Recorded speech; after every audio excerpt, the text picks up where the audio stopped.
di tempat yang mulia dan di waktu yang mulia. Ya, semoga Allah Subhanahu wa taala jadikan ini semua sebagai sebab turunnya kemuliaan Allah kepada kita sekalian. Amin ya rabbal alamin. Para hadirin sekalian, suasana Idul Fitri masih ada insyaallah ya. Maka kita ucapkan taqabbalallahu minna wa minkum shalihal a'mal. Semoga Allah menerima semua amal ibadah kita di bulan Ramadan, dan semoga kita dipertemukan kembali dengan bulan Ramadan berikutnya. Amin ya rabbal alamin. Karena itu barangkali saya juga belum mulai membaca kitab Al-Adabul Mufrad. Kita coba bahas ya, hal-hal yang terkait masih dalam suasana Idul Fitri. Para hadirin yang dimuliakan Allah Subhanahu wa taala, banyak yang mengartikan Idul Fitri itu sebagai hari kesucian atau hari kemenangan. Secara harfiah ini sebenarnya memang kurang tepat ya. Secara harfiah, secara tekstual ya. Idul Fitri ya, Idnya memang merupakan hari raya ya. Id dari kata-kata ada, ya'udu idan, kembali, karena dia adalah sesuatu yang berulang setiap tahun ya. Akan tapi memang makna yang kemudian dipakai untuk makna Id adalah hari raya, hari agung ya, hari besar bagi satu umat yang diagungkan, yang dimuliakan ya. Allah Subhanahu wa taala telah memberikan kita dua hari raya besar, hari Idul Fitri dan Idul Adha. Ada lagi satu hari raya juga yang Rasulullah katakan sebagai hari raya, itu hari Jumat. Begitu. Sedangkan Al-Fitr ya, itu sebenarnya lawan dari as-saum. Ya. Kalau saum berpuasa, lawannya fitr, berbuka. Ya, berbuka. Sebagaimana hadis Rasulullah, ya, lis-shaimi farhatani, farhatun indal iftar wa farhatun inda liqa'i rabbi, atau farhatun inda fitrihi wa farhatun inda liqa'i rabbi ya. Gembira ketika berbuka ya, atau berlebaran, dan gembira ketika bertemu dengan Tuhannya ya. Jadi memang Idul Fitri ini adalah hari raya di mana kita sudah boleh kembali ya, untuk ya tidak berpuasa setelah sebulan kita diwajibkan berpuasa, begitu ya. Sebagaimana Idul Adha adalah hari raya di mana kita ya, disyariatkan menyembelih hewan kurban. Al-Adha ya, meskipun memang makna dasarnya adalah waktu duha, tapi makna yang dipakai kemudian adalah sembelihan kurban yang disyariatkan pada hari itu. Ya, itu secara harfiah. Namun demikian secara substansial ya, secara maknawi kalau boleh kita katakan demikian, tidak terlalu salah kalau dikatakan Idul Fitri itu hari kesucian, bukan sebagai makna harfiahnya ya, tapi sebagai makna ya, boleh kita katakan makna substansialnya, makna hakikinya ya. Karena di antara janji yang sangat besar dari bulan Ramadan itu adalah ampunan ya. Man shoma ramadhana imanan wa ihtisaban ghufira lahu ma taqaddama min dzambi. Man qoma ramadhana imanan wa ihtisaban ghufira lahu ma taqaddama min dzambi. Jadi ampunan ya, janji terbesar ya, dari bulan Ramadan adalah ampunan. Dan ampunan Allah Subhanahu wa taala tak lain adalah sesuatu yang dapat mensucikan diri kita ya. Maka tentu saja besar harapan setiap muslim ya, selesai bulan Ramadan ya, apabila diisi dengan ibadah dan amal soleh sebaik-baiknya, akan memberikan kesucian pada diri kita, begitu ya, pada diri kita ya. Ini yang makna substansialnya ya. Ya memang ada makna yang dekat ya antara fitr dengan fitrah ya. Idul Fitr ya, kalau Idul Fitr itu fitr ya, fitr tadi berbuka. Kalau fitrah itu memang ya boleh dibilang kesucian, begitu ya. Meskipun tentu bukan Idul Fitrah tapi Idul Fitr, Sebagaimana zakatul fitr juga begitu, ya.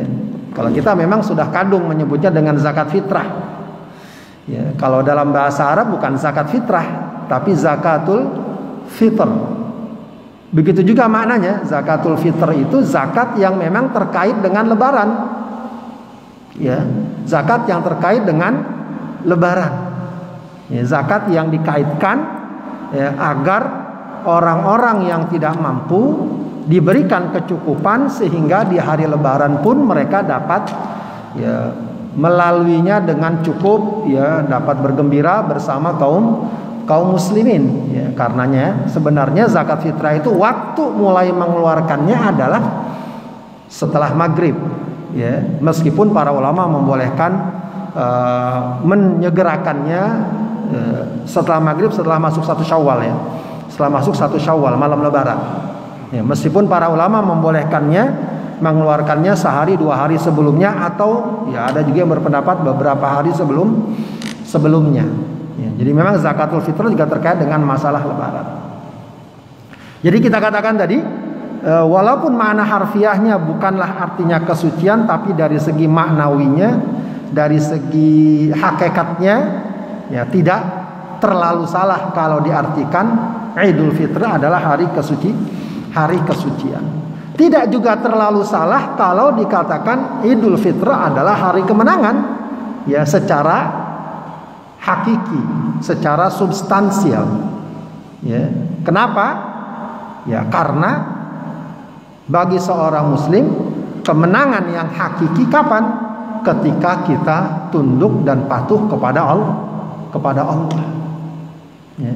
Ketika kita tunduk dan patuh kepada Allah, ya, maka itulah kemenangan sejati, ya. Makanya panggilan azan, hayya 'alas shalah, hayya 'alal falah, ya. Kapan seseorang menang? Ketika dia dapat menundukkan syahwatnya, ketika dia dapat menghalau bisikan dan ajakan setan atau siapapun yang membuat dia jauh dari Allah. Itulah kemenangan bagi seorang muslim. Bagi seorang muslim, kapan dia tunduk pada Allah dalam berbagai situasi, kondisi dan tuntutannya, itu kemenangan, ya. Ketika ada panggilan azan lalu dia dalam kondisi mungkin lelah, ngantuk dan lain sebagainya, ya, apalagi waktu subuh lalu dia bangun, ya, kemudian dia segarkan tubuhnya dengan air wudhu, dia berangkat ke masjid, nah itu kemenangan, begitu, ya. Tapi ketika dia tarik lagi selimutnya karena masih dingin, capek segala macam, ya kalahlah dia pada hari itu. Itulah kemenangan. Ketika di depannya ada tawaran maksiat, ya, dan mudah baginya melakukannya, lalu dia tinggalkan, itu kemenangan. Ketika di depannya ada misalnya makanan haram, harta yang haram, dan mudah baginya melakukannya, tapi dia tinggalkan, itulah kemenangan bagi seorang muslim. Ya, maka kalau dikatakan Idul Fitri hari kemenangan pun juga bukan sesuatu yang terlalu salah secara substansial. Bahkan ini justru harus kita hidupkan semangat ini. Ya, semangat bahwa menang itu bagi seorang muslim bukan hanya selalu dituntut, ya, dalam hal-hal yang sifatnya zahir, fisik, ya, kita harus selalu, ya, katakanlah punya kekuasaan, punya jabatan dan lain sebagainya. Ya, bahkan bisa jadi, ya, kalaupun seseorang diberikan kekuasaan dan jabatan yang tinggi, namun justru dia jauh dari Allah, ya itu bukan kemenangan, malah itu namanya kekalahan. Ya, itu namanya kekalahan. Ya. Kalaupun dia dapatkan setelah dia mendapatkan ketaatan, melakukan ketaatan, maka itu boleh dikatakan bonus dan tambahan, begitu, ya. Ya, orang sudah taat, patuh kepada Allah, Allah berikan berbagai kebaikan dunia, entah harta, entah kedudukan, entah jabatan, maka itu adalah bonus lain dari apa yang Allah berikan. Ya, makanya dalam surat As-Saff Allah katakan, ya ayyuhalladzina amanu hal adullukum ala tijaratin tunjikum min adzabin alim. Wahai orang beriman, maukah aku tunjukkan kamu perdagangan yang dapat menyelamatkan kamu dari azab yang pedih? Apa? Tu'minuna billahi wa rasulih, kamu beriman kepada Allah dan Rasulnya, wa tujahiduna fi sabilillahi bi amwalikum wa anfusikum, kamu berjihad di jalan Allah dengan harta dan jiwa kamu. Dzalikum khairul lakum, dzalikum khairul lakum in kuntum law kanu ya'lamun. Itu lebih baik jika kalian mengetahui. Kemudian apa? Ketika orang sudah taat dan tunduk kepada Allah tadi itu, Allah langsung kasih kemenangan. Yaghfir lakum min dzunubikum wa yudkhilkum jannatin tajri min tahtiha al-anhar wa yudkhilkum jannatin wa masakin thayyibatan fi jannati 'adn. Ya. Kemudian dzalikal fauzul azim. Allah ampuni kalian, Allah masukkan kalian ke dalam surga, Allah berikan kalian rumah-rumah yang indah di surga Aden. Dzalikal fauzul azim. Itulah kemenangan yang nyata. Jadi kapan seseorang beriman kepada Allah, kepada Rasulnya, lalu dia berjuang membela agama Allah dengan harta dan jiwanya, itu otomatis sudah kemenangan, gitu ya. Itu otomatis sudah kemenangan. Apapun hasilnya, ya. Kadang berhasil, kadang gagal. Kalau kita lihat perjuangan para nabi, ada yang diusir, ada yang terbunuh, ada juga yang mendapatkan jabatan dan kedudukan. Para sahabat ada yang terbunuh di awal-awal Islam, ada yang sempat mendapatkan kejayaan Islam. Itu semua bukan masalah. Ya. Kapan seseorang tunduk kepada Allah, maka Allah katakan dzalika fauzul azim. Baru kemudian setelah itu Allah katakan wa ukhra tuhibbuna, dan perkara lain yang kalian sukai. Nasrun minallahi wa fathun, pertolongan Allah dan kemenangan yang ya. Jadi ini juga logika atau filosofi seperti ini juga harus kita selalu hadirkan agar kita jangan lemah ya, menghadapi berbagai macam situasi dan kondisi yang apalagi pada masa sekarang ini ya, lemah ya. Jangan merasa lemah, bahwa apapun yang terjadi, yang penting jangan lepaskan komitmen dan ketaatan kita kepada Allah Subhanahu wa ta'ala. Itu saja. Oh, sekarang kita ini di mana-mana dan lain sebagainya. Ya terjadi, kita lihat memang. Ya, cuma yang penting jangan lepaskan komitmen itu. Ya, sudahlah mungkin kita dalam berbagai aspek mungkin terkalahkan. Ya. Ditambah lagi kita semakin meninggalkan ajaran Allah Subhanahu wa ta'ala. Itu justru kekalahan yang lebih real, yang lebih nyata. Tapi kalau kita tetap komitmen, walau apa yang terjadi, sudah mulai banyak orang yang macam-macam yang dahulu tidak kita lihat ya, sikap dan tindakan yang sedemikian rupa perbuatannya ya, kalau kita lihat sekarang bagaimana orang begitu berani ya, mencela, menista, mengecam ajaran Allah dan seterusnya. Sekarang kita lihat begitu banyak ya, jangan sekali-kali kemudian kita goyah ya, inilah ujian yang inilah komitmen yang harus kita pegang. Kalau itu ada, insya Allah kita sudah meraih kemenangan. Dan insya Allah ini suatu saat akan menjadi sebab kemenangan yang real dalam kehidupan dunia. Kita nggak tahu apakah sekarang, apakah nanti, apakah generasi yang akan datang. Yang penting kita pegang kuat-kuat ajaran Allah Subhanahu wa ta'ala. Maka itulah kemenangan ya, itulah kemenangan yang hakiki. Nah tentu saja para hadirin yang dimuliakan Allah, yang paling penting sekarang tentu saja adalah setelah bulan Ramadan ini bagaimana kita merawatnya, begitu ya. Bagaimana kita merawatnya. Jangan sampai kita sudah merasa puas dengan hasil yang sudah kita dapatkan khususnya dari bulan Ramadan, lalu kemudian kita biarkan tanpa dirawat.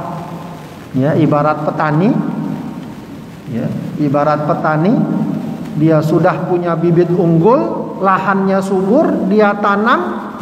Apakah dia tinggalkan begitu saja sampai 6 bulan 1 tahun untuk mengambil hasilnya? Tentu tidak. Ya. Walau dia bibitnya unggul, walau tanahnya subur, dia tetap setiap hari datang, mengontrol, melihat, menyiram, memberi pupuk. Ya, kalau ada hal-hal yang sekiranya mengganggu, dia singkirkan, begitu seterusnya. Ya. Maka yang paling penting sekarang tentu saja adalah merawat ya kemenangan-kemenangan ini. Ya, merawat nilai-nilai dan hasil-hasil yang sudah kita dapatkan dari bulan Ramadan. Baik, para hadirin yang dimuliakan Allah Subhanahu wa taala, bagaimana kita merawat hasilnya? Yang pertama yang sangat penting ya bagi kita adalah terus mawas diri. Kita berusaha untuk terus mawas diri. Hati-hati, jangan terlena. Jangan sampai ada satu sikap atau tindakan di mana kita merasa sudah sudah terjamin segalanya. Oh, saya sudah mendapatkan kemuliaan Lailatul Qadar dan lain sebagainya. Lalu dia merasa sudahlah, ya, semua udah di tangan. Tidak. Ya, mawas diri itu sangat penting. Sebab ujian kehidupan itu masih terus terjadi sampai akhir hayat. Fitnah, segala ujian masih terjadi. Orang yang dulunya ahli ibadah sedemikian rupa bisa saja tergelincir kalau dia kurang hati-hati. Makanya ada hadis yang sudah mungkin sering kita dengar ya, dan ini sering menimbulkan kekhawatiran. Khawatir bagus, ya, meskipun memang tidak perlu berlebihan. Ya, ada dalam dalam kitab Al-Arba'in An-Nawawiyah yang cukup dikenal. Ya, potongan terakhirnya kata Rasulullah SAW, Inna ahadakum la ya'malu bi'amali ahlil jannah hatta ma yakunu bainahu wa bainaha illa dira' faya'malu bi'amali ahlin nar fayasbiqu alaihil kitab faya'malu bi'amali ahlin nar fayadkhuluha. Ya. Ada di antara kalian yang sejak awal melakukan amalan ahli surga hingga jarak antara dia dengan surga tinggal sehasta tuh segini kurang lebih. Ya. Segini, dari sikut sampai tangan tuh sehasta. Tidak sampai semeter. Ya. 1 kaki kalau orang katakan. Fayasbiqu alaihil kitab, ketentuan berlaku baginya. Fayamalu bi'amali ahlin nar. Di penghujung kehidupannya dia melakukan amalan ahli neraka. Fayadkhuluha, masuklah dia ke dalam neraka. Meskipun ada hadis berikutnya, wa inna ahadukum la ya'malu bi'amali ahlin nar hatta ma yakunu bainahu wa bainaha illa dira' fayasbiqu alaihil kitab. Ya. Fayamalu bi'amali ahlil jannah fayadkhuluha. Ada juga yang awalnya dia melakukan amalan ahli neraka, penuh kemaksiatan, kemungkaran, namun di penghujung kehidupannya dia melakukan amalan ahli surga, dia bertaubat, dia perbaiki dirinya, meninggal dengannya, masuklah dia ke dalam surga. Ini intinya tetap saja substansinya adalah mawas diri. Ya, hati-hati, terus jaga diri kita. Jangan sampai terlena. Selagi kita masih hidup, ujian tetap berlaku. Ya, makanya Ibnu Mas'ud itu mengingatkan betul kita. Man yastanna fal yastanna biman qad mata. Orang yang pengen ngambil teladan dari seseorang, ya, ambillah dari mereka yang sudah wafat. Orangnya sudah wafat dan ketahuan kesolehannya, ketahuan komitmennya, ketahuan istiqomahnya. Ambil teladan dari dia. Kenapa? Fa innal ahya la ya'manu minal fitnah au kama qala. Karena orang kalau masih hidup masih belum aman dari fitnah. Ya, betapa banyak kita dalam kenyataan sekarang ini orang-orang yang kemarin ya katakanlah diangkat-angkat dan lain sebagainya, oh ternyata begitu, oh ternyata begini, dan seterusnya dan seterusnya. Kenapa? Karena hidup ini masih penuh dengan fitnah, masih penuh dengan ujian. Yang dahulunya dielulukan sebagai pejuang, sebagai apa, ternyata ya sama saja. Ternyata begitu juga. Ya. Itu memang kenapa? Karena hidup itu memang masih fitnah. Awalnya bisa jadi begitu rupa, dijaga komitmennya dan seterusnya, tapi godaan, entah harta, entah kedudukan, entah popularitas, entah apapun, ya, itu bisa terjadi. Makanya sekali lagi sangat penting bagi kita untuk mawas diri, untuk selalu berhati-hati, untuk selalu berjaga, ya, agar apa yang sudah kita dapatkan ini jangan sampai ya, hilang begitu saja. Maka penting bagi kita untuk bagaimana sholat saya, bagaimana tilawah saya, bagaimana zikir saya, bagaimana sodakoh saya, bagaimana akhlak saya. Penting sekali kita sering-sering nengok, melihat, ya, melihat. Ya. Kemarin Masya Allah kita ngaji enak, sejus, 2 juz. Sekarang sehari 2 hari nggak ngaji. Nah itu patut segera ditangkap tuh. Ya. Jadi harus ada alarmnya, harus ada sensitivitasnya. Ini kok sehari saya nggak ngaji, ya. Sehari ini saya nggak baca Quran. Itu saja sudah harus. Ya. Jangan dibiarkan cuma sehari, besok cuma 2 hari, ya. Dan seterusnya. Dan seterusnya. Biasanya dia berproses sedikit demi sedikit. Keburukan itu berproses sedikit demi sedikit semakin jauh. Ya, sehari ini saya kok nggak ke masjid, nggak sholat berjamaah misalnya. Ya, itu namanya tadi? Ya, waspada. Hati-hati, selalu melihat. Atau ada kemaksiatan yang dia lakukan, harus segera. Ya, walaupun manusia itu ya tergelincir pasti, ya, tergelincir itu pasti. Kita ini salah pasti, tapi segera dapati diri kita untuk memperbaiki ini. Ya, segera, jangan dibiarkan begitu, jangan dibiarkan.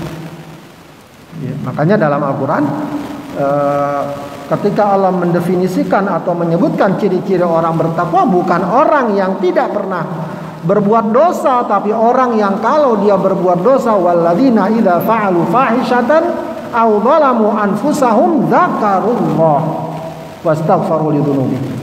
Orang yang apabila berbuat dosa, dzakarullah, dia ingat sama Allah, lalu minta ampun atas dosa-dosa mereka. Ini yang tadi kita katakan, hendaknya kita selalu mawas diri tadi. Ya, kita jaga diri, kita terus lihat ya perjalanan hidup kita dari waktu ke waktu.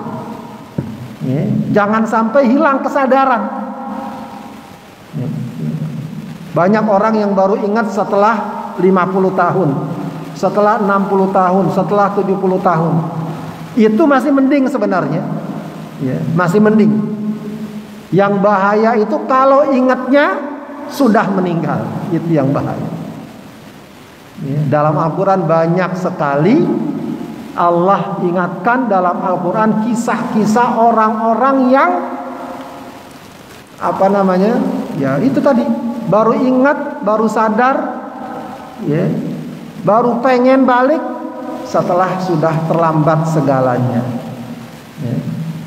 Dalam surat Al-Mulk itu juga dijelaskan tuh ya, mungkin sering kita baca.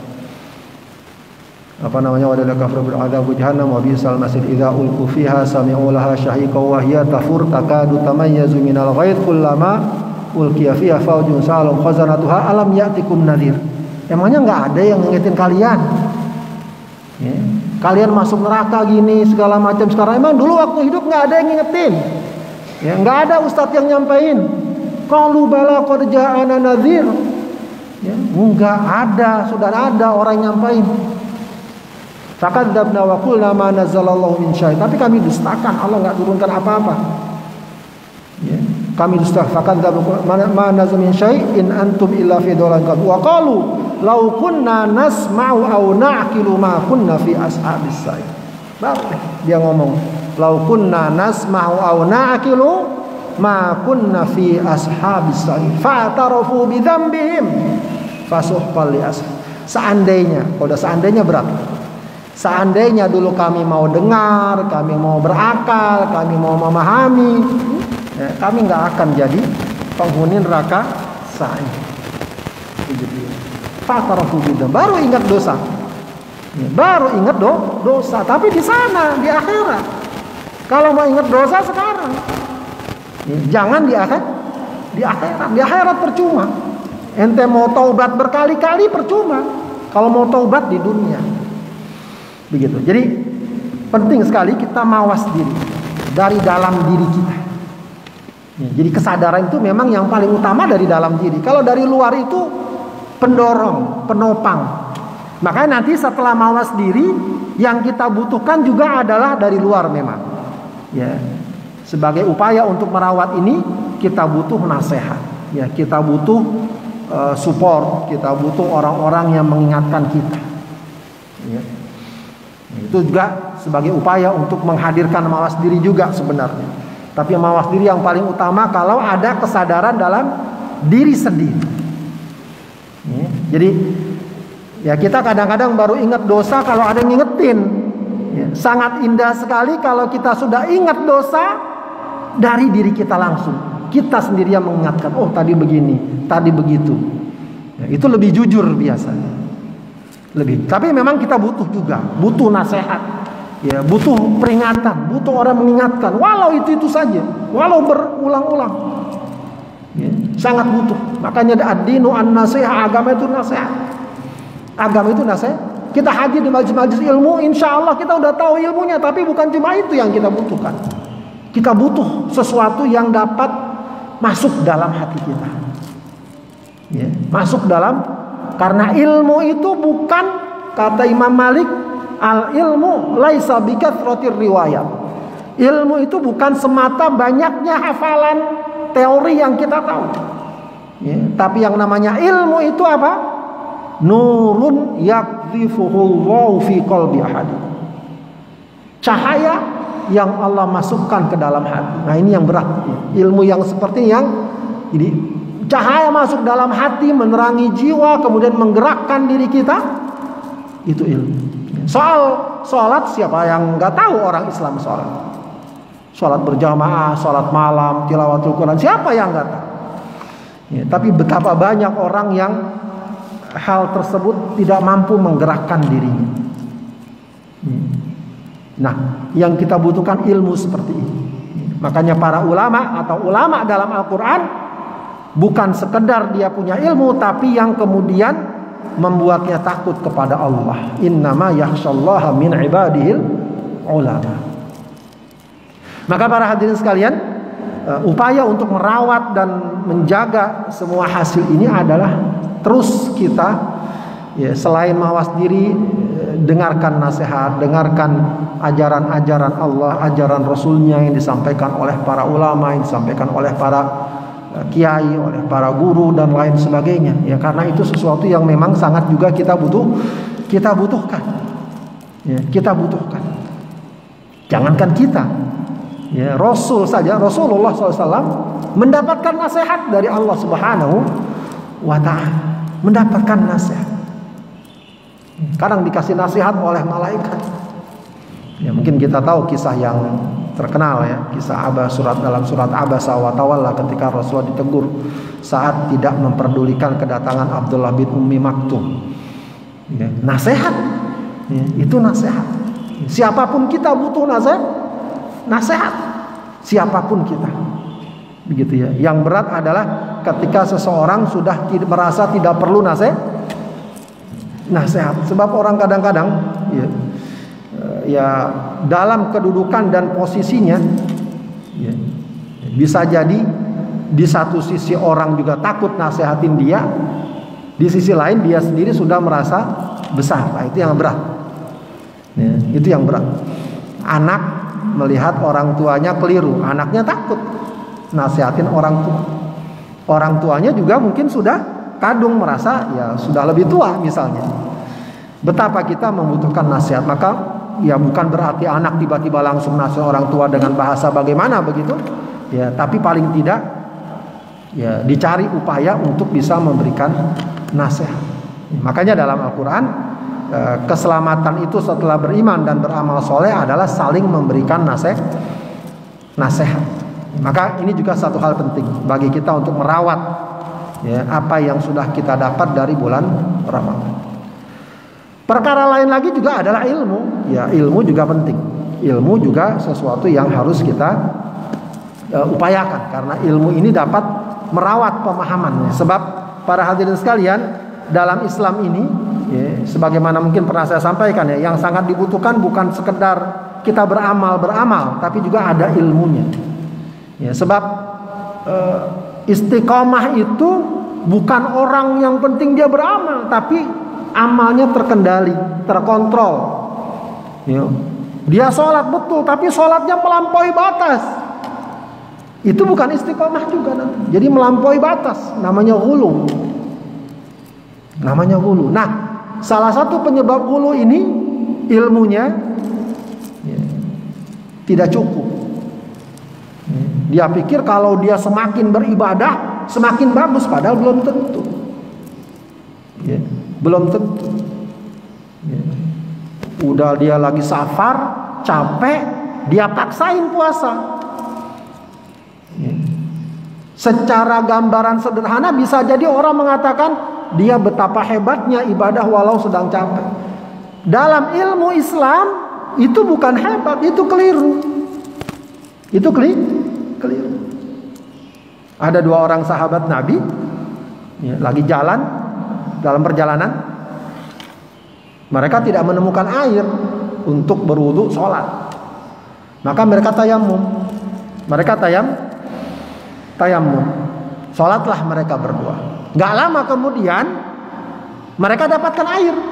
Entah hujan, entah dapat air di mana begitu. Nah, yang satu berpandangan, oh tadi kan karena nggak ada air. Kalau ada air berarti kita wudhu, kita sholat lagi. Berwudhulah dia, sholat. Yang satu mengatakan tadi kan kita udah sholat pakai tayamum dan itu sah sholatnya karena nggak ada air. Maka kalau sholatnya sudah sah, walaupun ada air nggak perlu sholat lagi, gitu. Ada dua pandangan. Maka yang satu ini nggak sholat. Lalu peristiwa tersebut mereka laporkan kepada Rasulullah Sallallahu Alaihi Wasallam. Apa kata Rasulullah kepada yang tidak sholat? Kata Rasulullah, asabtas sunnah. Kamu udah sesuai dengan sunnah. Ya. Kepada yang sholat lagi, Rasulullah bilang, laka ajron. Kamu dapat 2 pahala. Tadi udah sholat, itu fardu sholatnya. Maka sholat yang kedua dianggap sholat sunnah. Pahala jadi 2. Ini pun bisa jadi kita memahaminya bisa mana yang lebih bagus. Kata para ulama yang lebih bagus yang pertama. Karena Rasul bilang apa? Asabtas sunnah. Begitu, asabtas sunnah. Ini masih dua-duanya diterima, masih bagus sebenarnya. Ya, tapi ini menggambarkan bahwa dalam Islam itu ya, ilmu sangat penting untuk menjaga juga. Ya, untuk menjaga agar ibadah kita, ketaatan kita, ketakwaan kita terkontrol.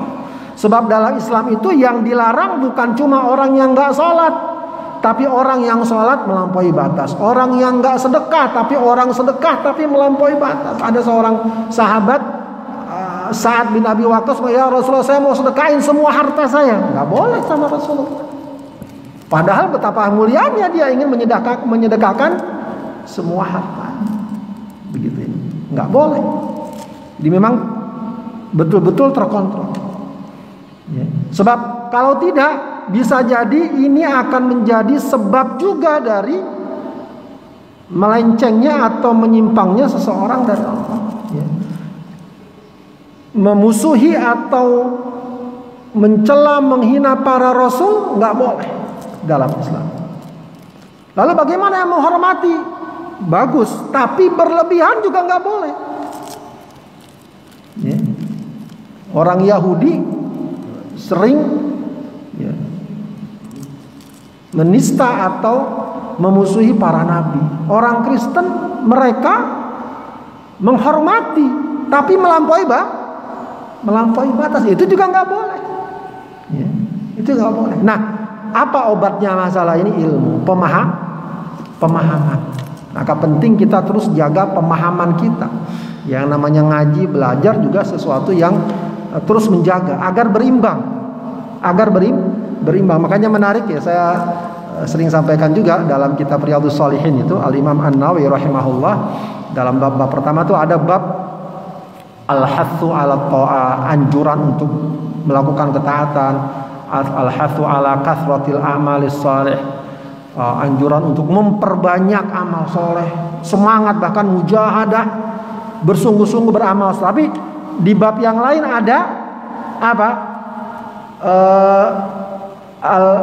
Babul iqtisad fil ibadah. Bab apa kalau mau diartikan bab hemat dalam ibadah. Iqtisad kalau dalam bahasa Arab sekarangnya hemat. Nah, ini repot juga ini bab ini kalau dipahami. Kok kita disuruh hemat ya beribadah? Ya. Kalau dipahami urutannya itu udah tepat benar tuh Imam Nawawi.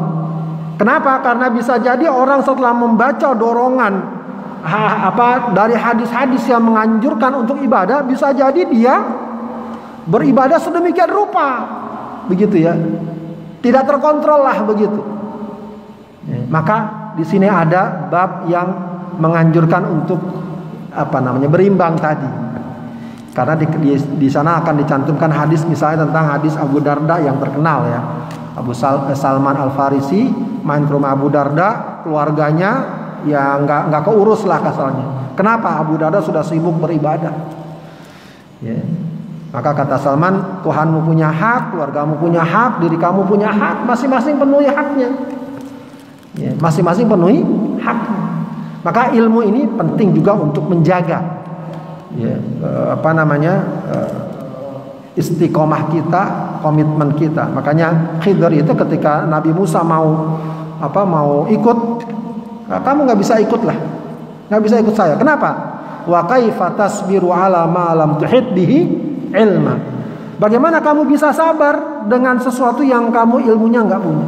Maka ilmu ini kadang-kadang menguatkan kita juga sebenarnya.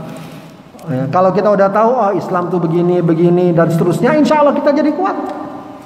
Jadi kuat. Kenapa kita diajarkan ini zakat, diajarkan sedekah dan seterusnya? Kalau begitu saja mungkin kita belum apa fungsinya. Oh ternyata begini, zakat begini, ternyata sedekah begini, ternyata sholat malam begini. Ya, akan mendorong kita. Ya, akan memotivasi kita. Maka ilmu itu penting. Perkara lain lagi juga yang sangat penting adalah tentu saja, ya ini juga menjaga kebersamaan, menjaga keutuhan, ya, menjaga persaudaraan, itu juga sangat penting. Ya. Kebersamaan itu menguatkan. Kita sholat berjamaah kan kalau sendiri kan berat, ya, tapi kalau kita bersama-sama lebih ringan. Secara mental lebih ringan. Belum lagi kalau sudah ada urusan amal yang menuntut adanya kebersamaan, ya sedekah, membantu dan seterusnya, itu ringan. Ya, Masya Allah ya, kita ini, negara kita ini diberikan nikmat jumlah penduduk yang sangat besar. Ya, seandainya warga Indonesia kompak dengan satu hal, nggak usah banyak-banyak, satu orang 1000 saja mungkin sudah berapa yang bisa dihasilkan. Begitu ya. Saya perhatikan tuh ya, ustadz di Indonesia itu yang kalau dalam dunia ini, dunia maya ya, itu kalau di Saudi ulama-ulama besar itu mungkin jarang yang followernya bisa jutaan, bahkan ratusan ribu pun berat ya, karena memang warganya juga sedikit meskipun banyak yang kalibernya internasional. Kalau di Indonesia itu cukup nggak pakai dari luar negeri, dari Indonesia aja udah cukup besar begitu ya. Artinya kalau kekuatan ini dipakai bersama-sama, maka insya Allah ya, akan banyak kebaikan-kebaikan yang kita lakukan, akan membuat kita juga kuat. Makanya kita dituntut untuk ya menguatkan pribadi kita dan juga menguatkan kebersamaan kita, satu sama lain saling menguatkan. Ya, kalau kita masing-masing pribadi memperbaiki diri, maka itu akan menguatkan lingkungan. Lingkungan yang kuat, yang sehat, ya, yang bertakwa juga akan mempengaruhi kita. Itu juga diantara sebab kenapa kita dianjurkan untuk berdakwah, untuk mengajak kebaikan, untuk berpartisipasi dalam kebaikan bersama, karena efeknya ke kita juga. Ya.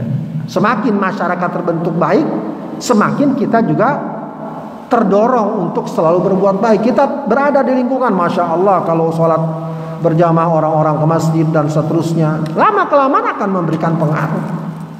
Saya ingat sekali di waktu saya pernah di Riyadh ya. Di Riyadh ya, ada seseorang yang dia menyatakan betul ya, memang saya lihat sendiri ya, dulunya jauh sekali dari Islam, lama-lama Masya Allah jadi ahlul masjid, di mana-mana dia ikut ngaji. Dia cerita, saya tuh dulu nggak pernah tertarik sama Islam ya, pengennya nyari duit. Ya, dia supir perumahan, dia supir sekolah. Sampai suatu saat kata dia banyak urusan, banyak masalah pelik gitu ya. Lalu dia lihat ada seseorang orang Indonesia juga, kebetulan supir di tempat saya, di tempat kantor saya kerja, orang Majalengka. Masya Allah dia orangnya baik, tenang gitu hidupnya segala macam. Setiap waktu sholat dia ke masjid, dia pulang. Ya, ntar kalau ketemu tegur, baik orang. Saya lihat dia kok orangnya tenang, enak. Ya. Hidup saya kok yang susah gitu atau berat. Ya, akhirnya karena dia lihat sering ke masjid, ya, cobalah dia kemudian ke masjid, sholat dan seterusnya. Setelah itu Allah bukakan hatinya. Ya, setelah itu saya merasa kok enak ya, tenang, nyaman. Ya, maka sejak saat itu dia mulai berubah hidupnya yang dulu jauh dari Islam, jauh dari ini dan seterusnya. Ya, jadi orang yang sampai sekarang setahu saya orangnya, Masya Allah. Artinya lingkungan itu sangat luar biasa, mempengaruhi.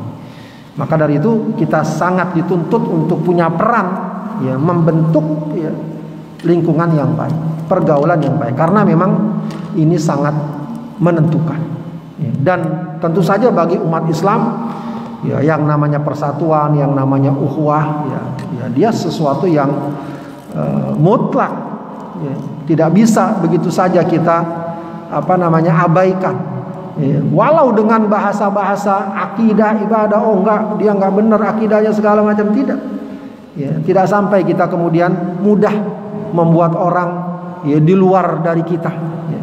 Selagi prinsip-prinsipnya masih sama. Adapun perbedaan-perbedaan, apakah perbedaan afiliasi, organisasi, atau perbedaan masalah yang sifatnya furu, ya, itu masih bisa kita tolerir. Ya, masih bisa kita tolerir.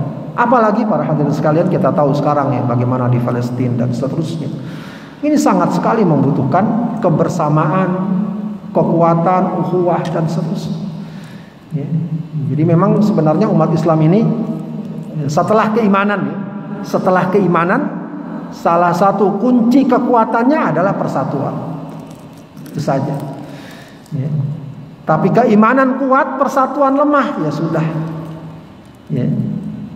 Berat ya. Bahkan sebenarnya itu bisa menjadi barometer keimanan sebenarnya ya. Kok orang imannya kuat, persatuannya lemah, ini ada masalah dalam keimanannya mestinya ya. Sebab innamal mu'minuna ikhwah, orang mukmin itu bersaudara ya. Dan sudah jelas itu, sangat mudah dilihat dalam sejarah orang Yahudi itu tidak ada apa-apanya kalau orang muslimnya kuat. Di Madinah mereka bisa begitu eksis. Kenapa? Karena selama ini Aus dan Khazraj selalu bertikai. Ketika Aus dan Khazraj disatukan dalam Islam, nggak berdaya mereka, tidak berdaya. Dan bahkan peperangan melawan Yahudi itu peperangan yang sangat mudah sekali di Madinah. Ya sangat mudah, nggak lama dikepung, kalah mereka. Walaupun sebelumnya mereka tampak kuat, hebat, bentengnya besar-besar, tapi ketika kaum muslimin bersatu, ya, selesai mereka. Ya, kalau kita lihat konteks sekarang ya nggak lebih dari itu. Ya, nggak lebih dari itu sebenarnya. Ya, kalau kaum muslimin bersatu aja, nggak usahlah semua dunia, seluruh negara Arab di sekitar itu bersatu kompak, ya, selesai itu. Ya, orang dengan dengan perlawanan Palestina yang ada sekarang yang seadanya, mereka sudah kalang kabut. Padahal kita lihat ya bagaimana terbatasnya orang-orang Palestina khusus di Gaza. Ya, tapi mereka bisa berikan perlawanan. Bayangkan kalau seandainya yang bisa berikan perlawanan, katakan gak usah semua negara Islam di dunia, cukup di situ saja, di Timur Tengah, ya selesai sebenarnya. Ya tapi itulah, ya itu gambaran betapa sebenarnya persatuan, ukhuwah, persaudaraan ini sesuatu yang amat mahal sekali. Makanya harus kita jaga betul. Ya, jangan sampai kita mudah diobok-obok, mudah dibenturkan, ya, dan seterusnya. Kalaupun ada perbedaan ya cari titik temunya. Kalau masih belum ketemu ya paling tidak saling toleran dan saling memahami, ya, selagi bukan pada perkara prinsip. Itu yang juga harus kita pertegas, ya. Dan kalau itu kita jaga, insya Allah akan banyak membantu kita untuk menjaga komitmen kita, merawat keimanan dan ketakwaan kita kepada Allah Subhanahu wa taala. Begitu ya. Baik, para sekalian yang dimuliakan Allah Subhanahu wa taala, itu beberapa hal yang mudah-mudahan dapat menjadi ingatan kita, menjadi pelajaran kita, ya, bahwa Ramadan ini memang sebenarnya memberikan kita semangat kemenangan insyaallah, ya, dan itu harus kuat, yakin, dan yakin juga bahwa kemenangan itu pasti ada, akan datang, apakah sekarang, nanti, dan seterusnya, ya. Kemenangan yang katakan yang sifatnya duniawi, yang sifatnya zahir akan ada. Yang penting sekarang tugas kita adalah menjaga, membangun, menyebarkan, ya, komitmen dan istiqomah, ya, dalam kehidupan. Wallahu a'lam bishawab. Itu yang dapat sampaikan. Kalau ada yang mau ditanyakan atau disampaikan silakan. Silakan.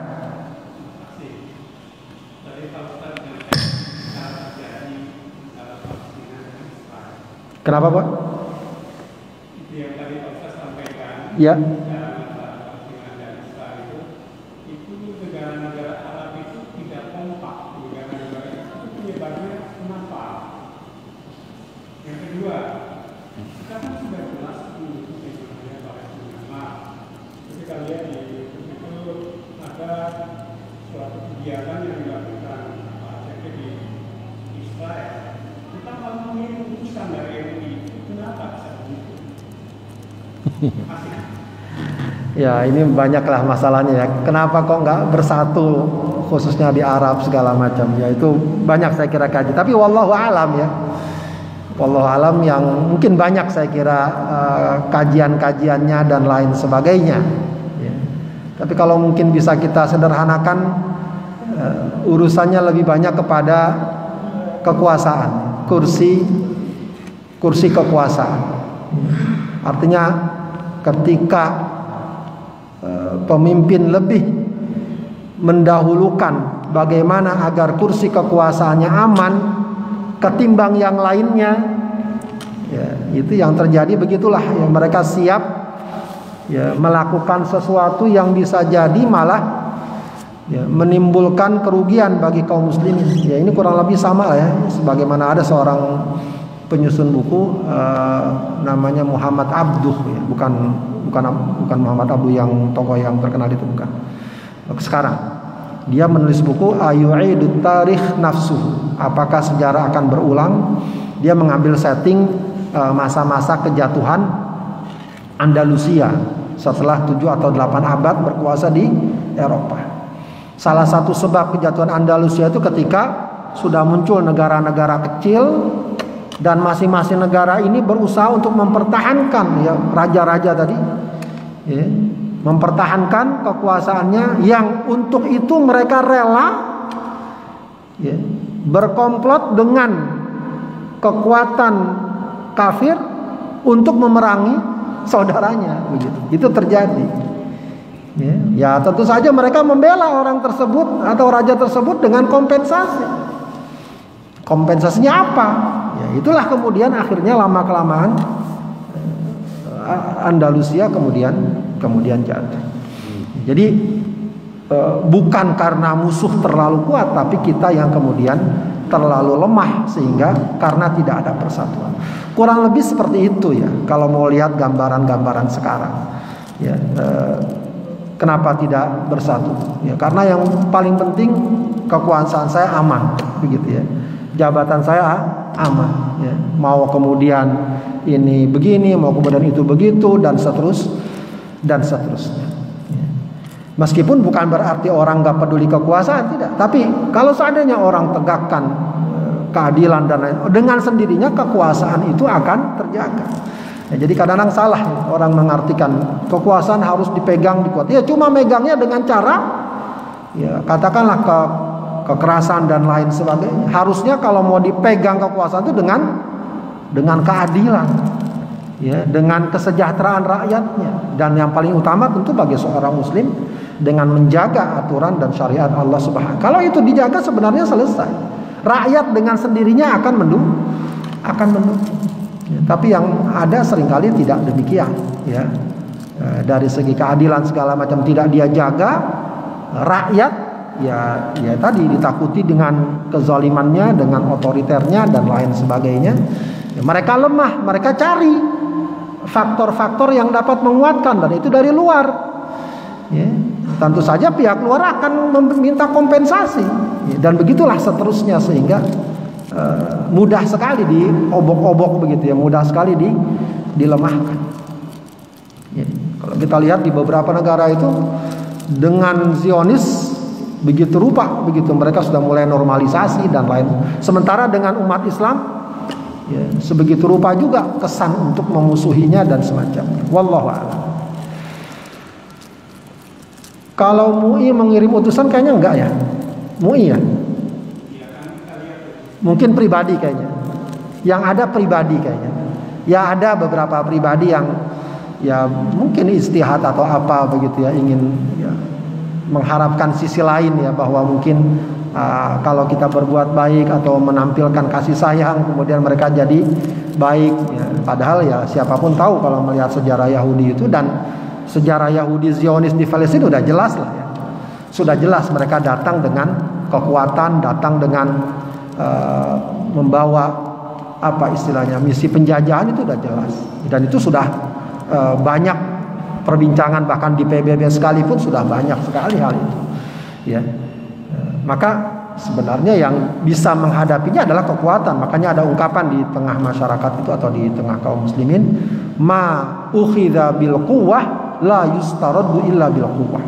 Yang diambil dan dirampas dengan kekuatan, ya, maka tidak bisa tidak ya, harus diraih dan diambil juga dengan kekuatan. Sebab bukti-bukti sudah tampak jelas ya, bagaimana Yahudi Zionis itu nggak bisa didekati dengan perdamaian, dengan perjanjian ya. Kemarin saja mungkin sudah kita tahu bagaimana mereka menyatakan gencatan senjata, tiba-tiba di Masjidil Aqsa mereka bikin onar lagi dan seterusnya.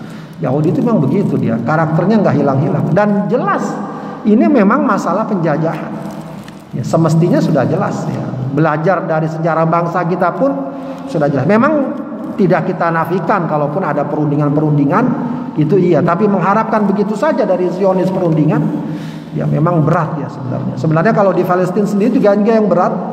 Di Palestina sendiri ada pihak-pihak yang masih pengen ya berdialog dengan Zionis ya, cuma akhirnya lama-kelamaan malah satu demi satu dicaplok itu daerah-daerah ya.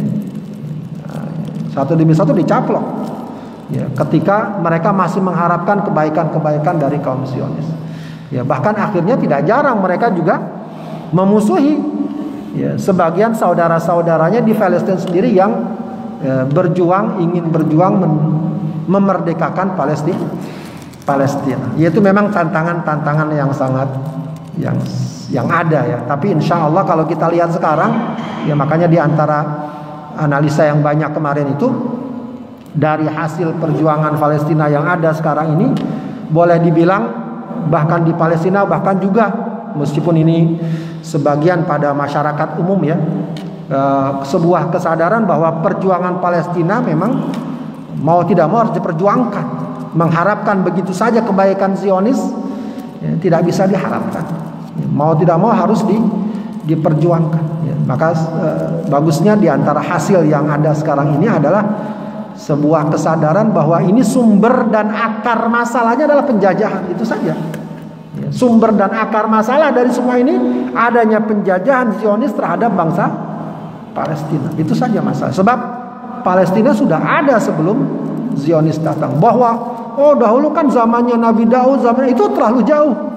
Ya, itu kalau mereka pahami dengan akidah mereka atau kita pahami dengan akidah kita. Nabi Sulaiman, Nabi Daud itu Muslim. Harusnya kita lebih berkuasa kalau mau pakai sejarah-sejarah masa lalu. Dan repot kalau sejarah masa lalu semua dijadikan sebagai patokan. Ya, orang Amerika bisa diusir lagi itu sama orang Indian. Ya, orang Australia, kulit putih Australia diusir lagi sama orang Aborigin. Indonesia bisa dipecah-pecah lagi ntar jadi Majapahit dan seterusnya. Kalau pakai standar-standar masa lalu. Wallahu a'lam.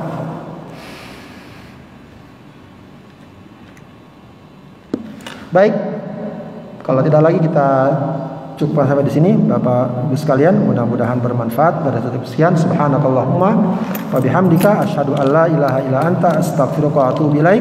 Assalamualaikum warahmatullahi wabarakatuh.